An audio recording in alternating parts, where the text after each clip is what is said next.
The Chevy Equinox EV is, well, as advertised, an EV, all electric. I'm Tom Voelk for the Seattle International Auto Show, and this should fit into a lot of families' lifestyles. Plus, it's affordable. Team Bowtie set out to make this electric SUV as normal as possible. Mission accomplished. With up to 319 miles of rated range and familiar controls, CR-V and RAV4 owners could slide into one of these without much of a learning curve. Kind of confusing. There are two Equinox now. This EV and the ICE version that recently got a major redo. The only thing they share is a name. Completely different styling and architectures. This, being all electric, is based on GM's Ultium platform. Prices start at $35,000 for a base 1LT, and that's before the $7,500 federal tax credit or any incentives that your state might offer. This higher-end 2RS with all-wheel drive at $3,300 and the $2,700 Super Cruise package MSRPs for $50,800 or $43,300 after Uncle Sam's give back. Then consider no oil changes, less brake pad wear, and far lower fueling costs if juicing up at home. Equinox EV gets a 10-module Ultium pack good for 85 kilowatt hours. The dual motor setup that I'm driving ups the oomph to 288 horsepower and 333 pound-feet of torque. That drops the EPA-rated range to 285 miles. There's walk-up animation. One of the few non-normal things are these, obligatory in EVs, I guess. There's no start button. Once the brake pedal is pushed, you're good to go. Walk out and Equinox shuts itself off. The transmission is single speed. This selector saves console space and it feels good in hand. Unlike some drive modes, there's a clear difference with Equinoxes, especially Sport, which sharpens everything up. The custom My Mode setting lets you choose the combination you want for fast recall. Recuperation drag can be adjusted in the menu. GM's Regen pedal lets you add extra drag. It's fun to play with. I wish more EVs had this. I've driven the front drive Equinox EV, and its 0 to 60 time of just under 8 seconds will be fine for most. Remember, electric vehicles have lots of low-end torque, so it feels faster than it is. This dual motor unit does the 0 to 60 dash in just under 6 seconds.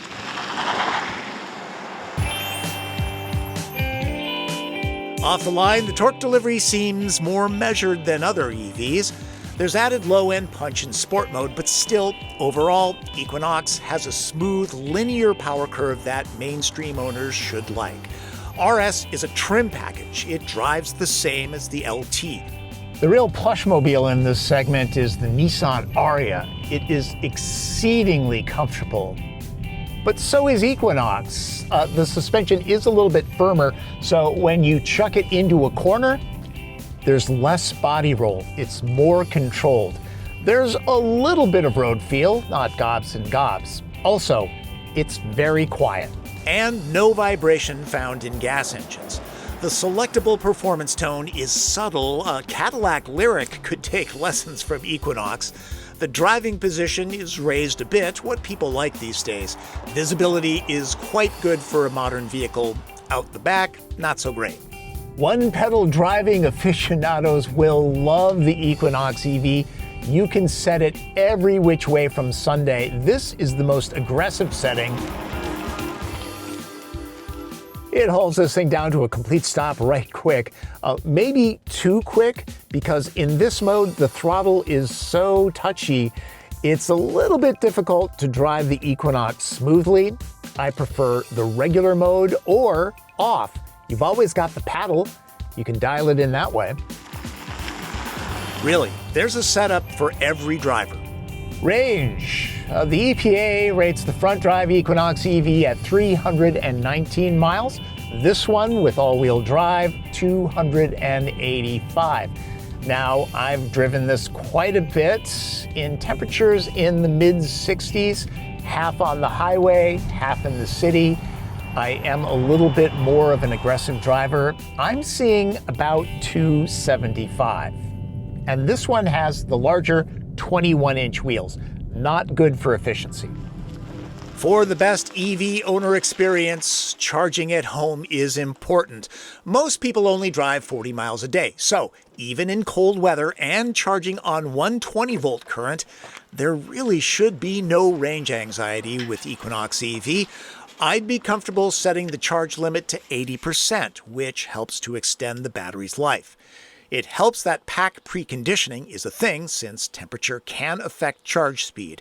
A full 5 to 100% charge using 240-volt level 2 takes around 8 to 9 hours, so overnight. For long distances, at commercial DC fast charge stations, the max charge rate of the Equinox EV is 150 kilowatts, which is not the slowest rate in the biz, but it's not the fastest. At the end of the day, it may not matter. If you always charge at home or seldom, if ever, road trip, the point is moot. Also, many of the terminals that I run into stop at 150 kilowatts, so it doesn't matter how fast your car can charge, it's not going to juice up any quicker. Know your needs. The RS I'm driving has the adrenaline red colorway. There's also black for more understated owners. There's a surprising amount of soft touch materials in here, details that Chevy didn't need to do, and some interesting textures. Yeah, some hard plastics too, but good to see GM upping its interior game. The pods that the air vents are in have a retro touch. At night, there's some ambient lighting. Choose your own hue. Maybe go with a Christmas theme. The seats, covered in synthetic leather, are comfortable on the firm side and heated. So is this. Adding a powered panoramic sunroof would tack on $1,500 to the price. The 17.7-inch touchscreen has great response and menu flow. Crisp graphics, too. That's a win. Let's dive into the most controversial part of the interface, the lack of Apple CarPlay. And I have to say, while I miss CarPlay a little bit, I can certainly live without it.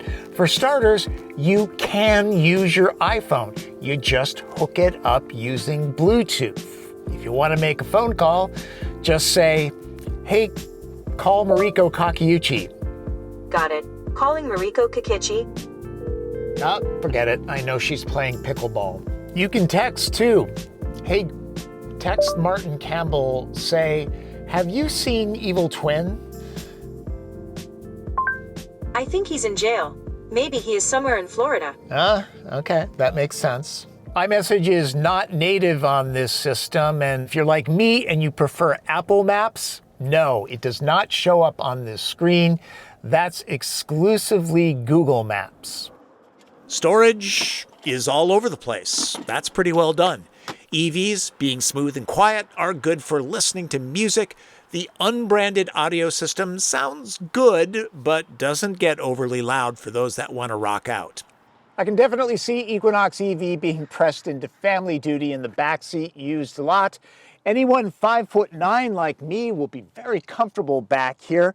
Headroom, quite generous. Same with knee, leg, and foot room. The cushions are very comfortable, great thigh support.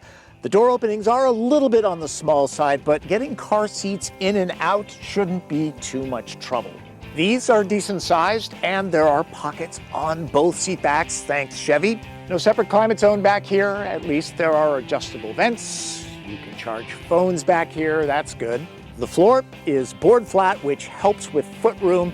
You can actually get 3 average-sized adults in here. Might be a little bit snug, but it's okay for short trips. The floor is dual level. Raise it up to make the load floor as flat as possible. There's a good amount of room for the travel charge cord, photography gear, a tire repair kit, and my detailing setup. With 5 people heading to the airport, this space is good for 7 carry-on sized suitcases.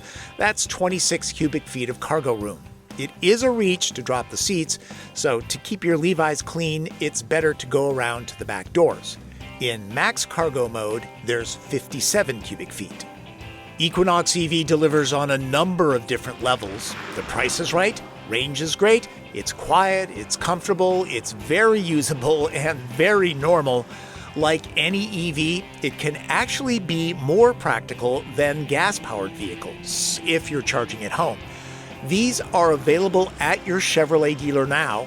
For buyers looking to quit gas station trips, it's worth a look. For the Seattle International Auto Show, I'm Tom Voelk.